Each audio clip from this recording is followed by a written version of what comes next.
For the weekend that just keeps on giving. Mike, what's going on? I had to use my phone for a light when I was doing this on the inside of this dryer. Hey Siri! Where are you? Here I am. Siri's inside the dryer panel.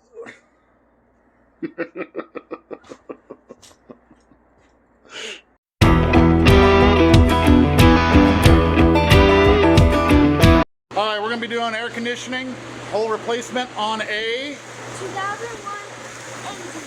2001 GMC, yep. We got Ed over here, we got all his parts. New condenser, new compressor, we got orifice tubes, we've got PAG oil, we've got a, looks like an accumulator right there, which is good. Yep. Got to have an accumulator if you want to warranty that compressor. And our compressor is all the way down there, underneath all that. Right kind of here where my finger's pointing.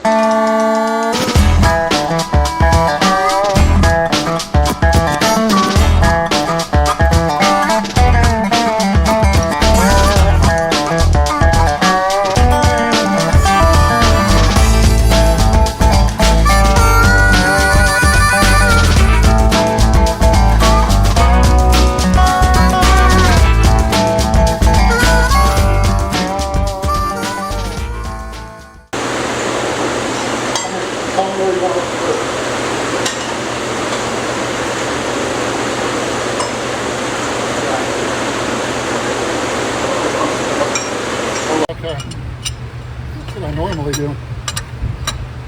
When you say don't punch me in the junk.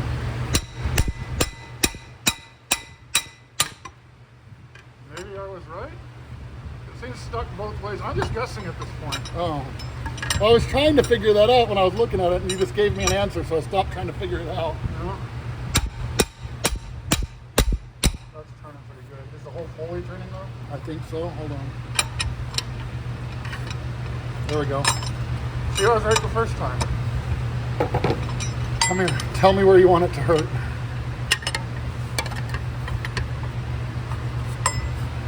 Yeah, there you go. I just want to sit there. Hold on. Yeah. Get ready to play catch. You got it? Yep.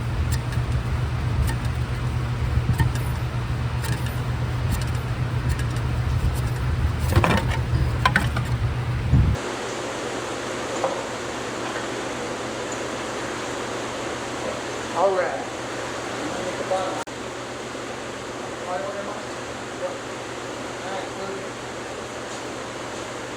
The other one.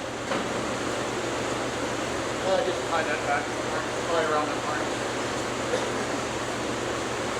For you, sir. Is this too dirty for you? You don't get his clothes dirty, we're good. Okay, there you go. You can get his hands dirty if you want. Don't get careful now, you've got oil in it. I saw the oil bullets so like. Yeah, that's okay. Alright, Cody, what are we doing? Moving the power steering coolant bolt. You're going to take this one out. Lower bracket all the way out. There you go. Okay, now we got to take these ones out. There's two back here. One on this side, one on this side. We have to get those out. Now you got to get a wrench. And then we'll fit. Alright, Ed, you need my help? You need me off of camera? Well, let me set this. Oh yeah, there you go. Hold on, Mike. I got a camera in my hand. Get it out of my hand. Recording. I inhaled my water. Dying. Good. You're fine. You don't need oxygen. Baby. It's only air. All right. Inside there is the evaporator. You got an inlet and an outlet. You're going to flush it in. It's going to come out the other side right here and get all the crap that's been hanging out in there for a while. And before we put all the new components on, and we don't want to contaminate it. So start with the flush. I'm going to fill it up. And fill it from both sides. Now it's oozing out of both sides. You catch it with this cup. everybody. Fire in the hole.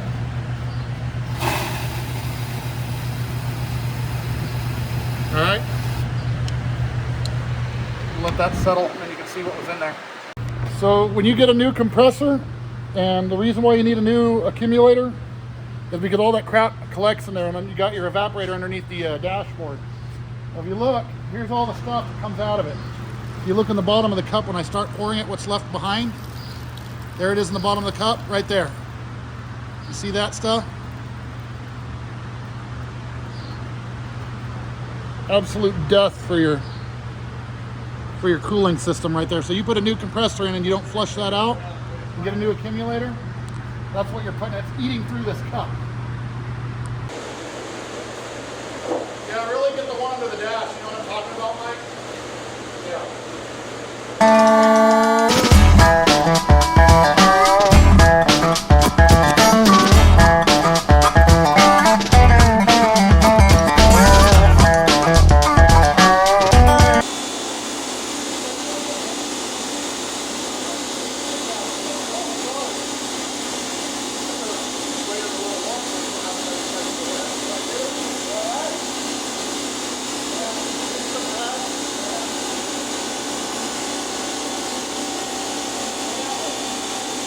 This right here, we got it wrapped with the old stuff, but it is a new accumulator. The old fittings are on it. But if you change the compressor out without changing this out, gravity's your worst enemy. All that black death, they call it, ends up in the bottom of this thing because it's doing what it said it does. It accumulates crap. You put that new compressor in, the compressor fires up, it draws all that nasty contaminated crap out into your new compressor, destroys it, destroys your orifice tube, and destroys your whole system, and maybe even the condenser on the front, so and your evaporator. All that crap we flushed out probably came out of an old can, but it is an old system, so that's to be expected. Do not change your compressor without changing one of these. And then it just pops right in your evaporator. Already got a new O-ring on it. Ed already put that on. And we got a new O-ring for this. Yeah, right here. Yep, see right here? It's got that guy. Yep. There's a little oil on So we're gonna take this one off. Take this one off.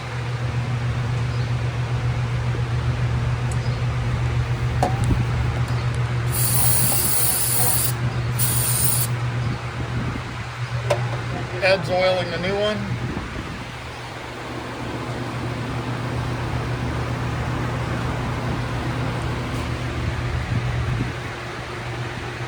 All right. Beautiful. Make sure that's clean. In we go. It goes on. Did we already swap out orifice tubes, or we're still got it? No. Oh, okay. That's that right there, right? And it goes in this line. Okay. So, but the orifice tube doesn't After draw. that, it goes in the... Oh, it draws in there. Yep, okay. And then we're gonna put this line on. Same deal. We've got a new O-ring on it. Okay. That one's clean. Make sure you seat the O-ring first. Don't go crazy with the nut until you do.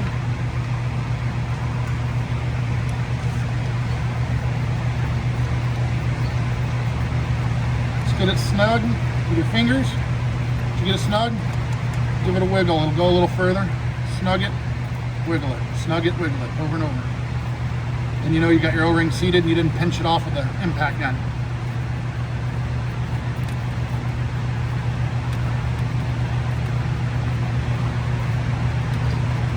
Okay. So you already pulled the old orifice tube out. Screen side goes towards the pump, if I remember right. Yep. Compressor. Thank you, sir. Yep.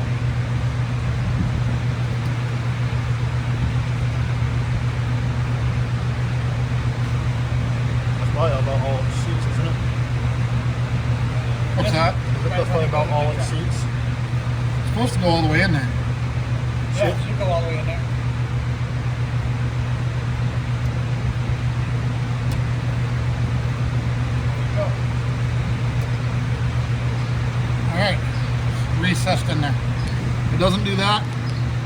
you didn't get it.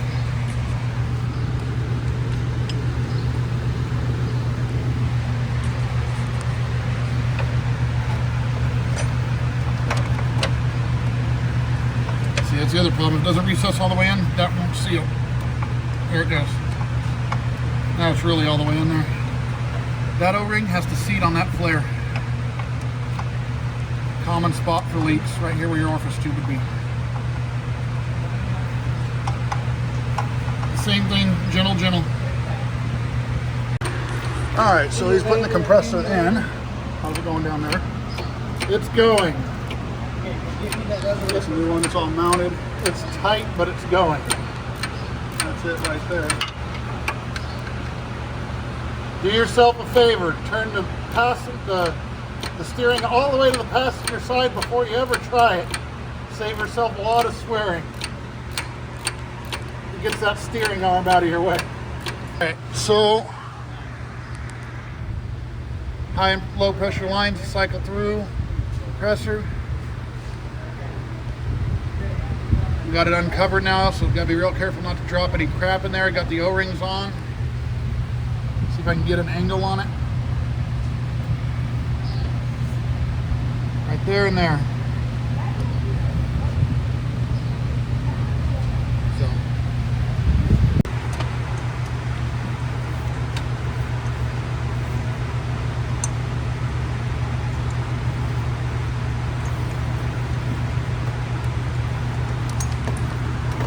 There we go.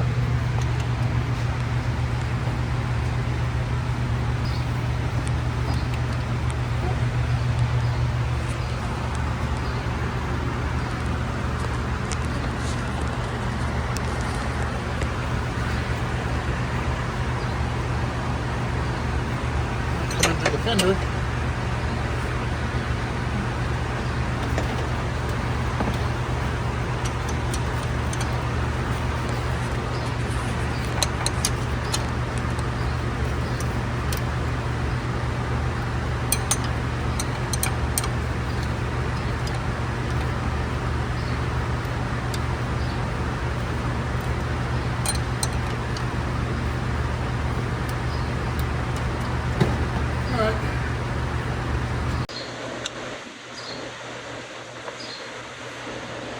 I can get that another if I have to.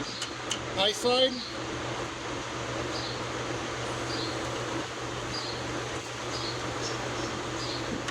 Low side.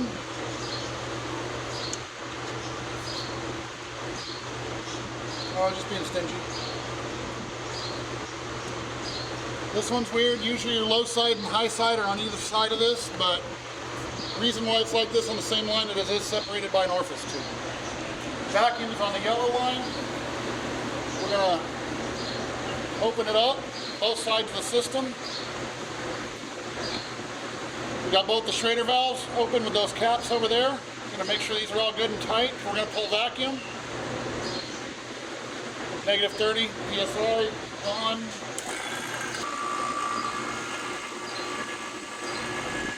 Slowly. There she goes. It's picking up. I don't know if you can get in on that blue gauge right there. Starting to pull below zero. Alright, so we've been rolling about 40 minutes. We were pulling about 28.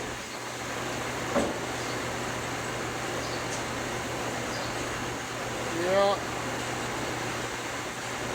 28 PSI, back down, negative 28, however you want to call that. So what we're going to do is we're going to isolate the yellow line by closing off the low side, closing off the high side. Now that just stops everything going to the yellow line. The blue lines are still open, the red line's still open, going to the system. So it's still going to read. Now that those are closed, we can shut down. There's a switch around here somewhere, isn't there? There it is. Shut that off. If that holds that for the next 5-6 minutes, and we do not have a leak, we're going to leave the vacuum on it. We're going to take this yellow line off. Going to hook it into that. We'll open this up. That vacuum we'll pull that up to here. We're going to bleed it off so no air gets introduced. We're going to send it into the system, charge it with no air in it. Be charging it next. All right, now we're geared up to charge. I still haven't opened the valve. We're still holding steady, right at 28, negative 28. So like I said, we're going to open up that can. That's going to try to fill the line right here, but it does have air in this line. So we'll bleed it off right here. Then we're going to close that. Now we've got nothing but Freon, no air. Then we'll open up the valves, have the truck pull it in, and then we'll start watching our gauges. So what I just did there, bled that off, purged it. Now we can release it into the system. You see that gauge change. And it took it. Man, did it take it. Holy crap. That can get really cold in your hand. All right, low sides running just shy of 45. Want to try to get around 45, 48. We're under 300 on the high side, which is good. Fan's pulling air through there just fine. So we're a third can in. Not cycling anymore. That might be okay. Hey Cody, is it cold in here? Yep. It's cold? Okay. Feels cold. All right, I love it. Thumbs up? All right, it's good. That's it. Just unhook the gauges. We've got her cooled off. May have a blower motor problem later, but we'll figure that out. But it's still drawing it in.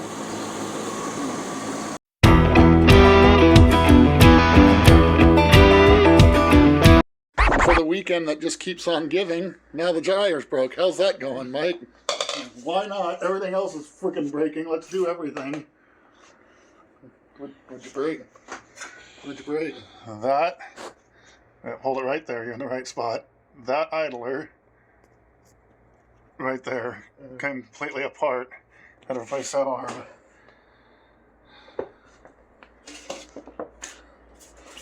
For the weekend, it just keeps on giving. For the weekend that just keeps on giving, Mike, what's going on? I had to use my phone for a light when I was doing this on the inside of this dryer. Hey Siri! Where are you? Here I am.